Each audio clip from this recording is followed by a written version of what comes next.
Hi, Lizzie. Uy, hello Michael! Buti napatawag ka. Bakit? May problema ba? Ha? Wala naman. Ano lang kasi, gumagawa ko ng thesis. Hirap nga ng topic circulatory system. Ang hirap i-defend ng question. Grabe. Buti napatawag ka. Kasi, papatulong sana ako eh. Engineering course ko eh. Wala akong alam dyan. Pero try natin. Ano ba yung nahirapan ng tanong?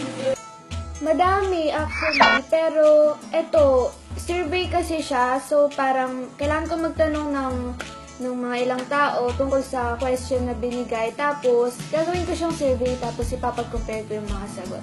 Wala naman ako ibang mapagtanungan na maayos, kasi busy din yung mga iba kong friends na matitino, tapos yung mga hindi busy, yun naman yung mga hindi na matitino, so wala akong mapagtanungan.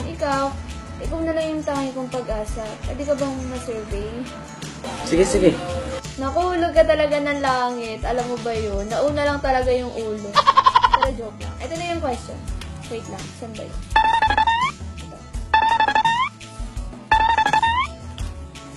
Where does your heart located?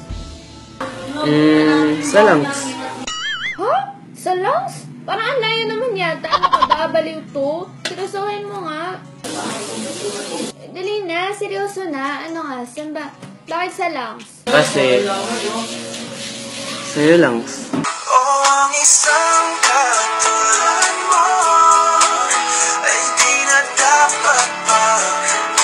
Baka walang alam mo bang pag naging tayo, hindi na kita bibitawan.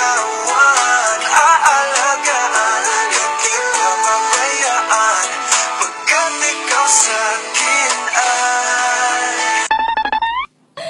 Ang landi mo, no? Thesis to eh. Seryosong tanong eh. Gumaganyan ka.